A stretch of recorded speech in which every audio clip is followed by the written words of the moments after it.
welcome to Maverick Live. I am your host Luke T. Today I'm joined by Amber Layton. Hello. How you doing? You good? Yeah, good, thank you. Had a good week so far? Yeah. Productive this morning. Yeah, nailed it. Smashed it out. So today we're talking about how to grab attention online. As you've done a lot of our new graphics, a lot of eye-catching things have been out there. Everyone's probably seen it if you're on our social channels right now. In terms of design in general, it's quite an eye-catching thing. That's the whole point of design, is to get people's attention, to look at it and go, that's cool, or that does the job, or I know what this means and says.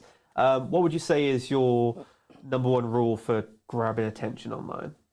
I think something that's like a lot of the time can be overlooked but is really important is colour and like colour theory. Yeah. I don't know if you watch YouTube a lot, but I certainly do. And one thing that is always on the most, like the thumbnails with the most views, there's usually some use of red or yellow, because these are colours that like call to action. Yeah. So we see them and we think, oh, we need to click on that. That's why stop signs are red. Exactly. You've got red lights for stopping cars, and red makes balls angry. That's why on your apps on your phone, when you have a notification, usually that comes up in red. It's because that tells you, oh, I need to do something. So it's good to have that on something like a thumbnail or whatever, because it tells the viewer like, oh, okay, well, I need to interact with this. It draws the eye as well. 100%. During the content that converts webinars and our courses, we talk about stopping power, and it's basically what happens when you keep scrolling, and it's that image or that thing that makes you stop scrolling and goes, I'm taking note of this. I'm guessing with those red colours, with those dynamic colours, sometimes it's the questions involved. People are like, oh, are you having this problem? Oh, I am having a problem. And they'll stop, and then they'll click onto it. Another thing, especially when it comes to YouTube, I mentioned before, is people. So why do you think people click on thumbnails with people on more than they do with just graphics? I think it's because of relatability. I think expression is something that's key. We use a lot of like fairly neutral but somewhat friendly expressions in our thumbnails, because it comes across as like a friend, like we're here to help you, we want to help you improve your posting, all of that sort of thing. So it brings like a humanistic element to the work, and it makes it less kind of cold and sterile. And then when we pair that with the varying different colours, it's eye-catching and it's friendly, but it's also kind of modern but kind of young. So we're capturing a fairly dynamic audience. Very exaggerated expressions, aren't there? YouTube thumbnails as well. You can get the people who are like the shocked face and then the pointing, but it does the job in getting someone to look and seeing what a person's doing, because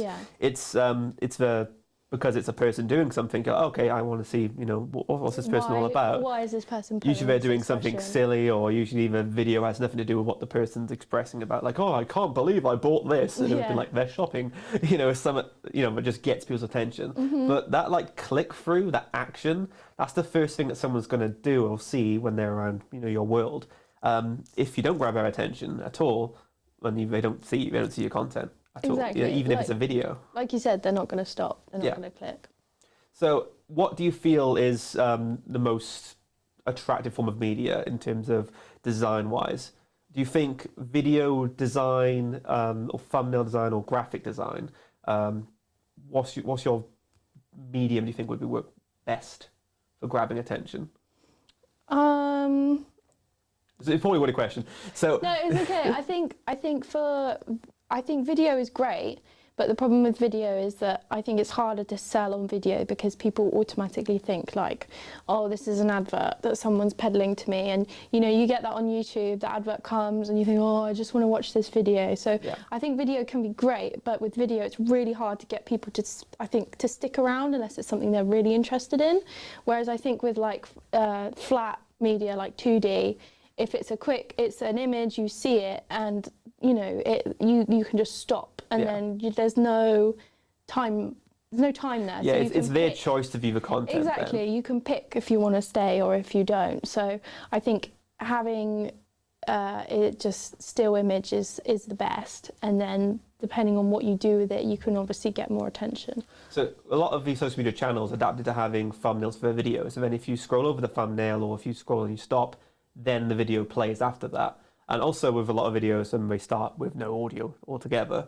And like you said before, with YouTube videos, then you've got that annoying thing of, I didn't want this video, but now this video is in front of me. Which is why during any of our adverts, I was like, hey, just to take 5 minutes of your time, Yeah. or hey, it's me, your friendly little advert, which is Yeah. going to annoy you for 5 seconds until you click skip. But yeah, no, it's interesting how you need to combine the two of having the thumbnail and having the picture together, because you need people to stop and look, and then the video sort of plays and complements that. Yeah, I'll agree. Having the video come up after you've kind of stopped to look at the thumbnail, I think it's good, because it helps someone decide if this is the content they're after.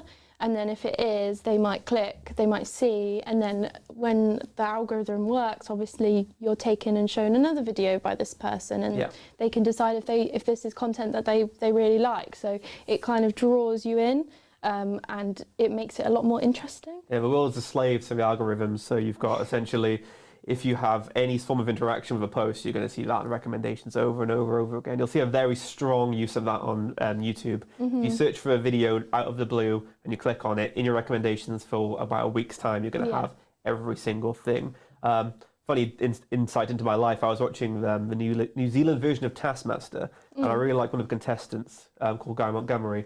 So I was like, oh, I want to see some of his stand-up. Searched him once, watched a video, never searched for this guy before in my life. YouTube recommendations for my next 3 days have just been his stand-up all the way throughout it. So you look at it once, any video, and then that's it, recommended. So having that one thing that gets people to stop and watch the video can have your entire bank catalogue of adverts, of content just shown to you. So it's a very powerful thing. And like you said as well, with Google and stuff, obviously YouTubers, I think they're owned by Google, but so if you watch a YouTube video and you manage to get a possible client to look at your YouTube video, to go in the description and think, oh, okay, this person has a website or an Instagram page or something, they'll click through, they'll go onto that, and then if they're scrolling on a website, say, and they sell stuff on that website, there's potential that will then pop up in all of their Google ads every single time they search online for anything else. So I notice that all the time. I'll search one thing and suddenly all of my ads are like, oh, you searched for this water bottle, and now here you go, here's all these water bottles. You're looking for the water bottles, even though you've bought one before. It's a great tool to use when you know that that's a thing. I mean, I think there's a fine line between kind of a good amount of ads and pushy, but I think knowing these things exist and knowing how to kind of take them and use them to your advantage is a really important skill. Yeah, getting people to know you exist, especially on the internet, is a hard thing. So obviously getting them into your world with dynamic imagery and getting them to show hey, this is something that you might like and enjoy. It's just the important factor of all of content marketing, essentially, is getting them into your world, getting them to click once, and then building upon that. And if you keep delivering enough value with your content and with your imagery, you can just keep snowballing that, and then they become a lifelong fan. Exactly. Well, thanks for coming down, Amber. Thank you. And thank you all for watching Maverick Live. Don't forget to follow us on LinkedIn and subscribe to us on YouTube and the rest of our social media. I hope you have a great rest of the week. Thank you again, Amber, for coming down. No worries. And thank you for watching Maverick Live.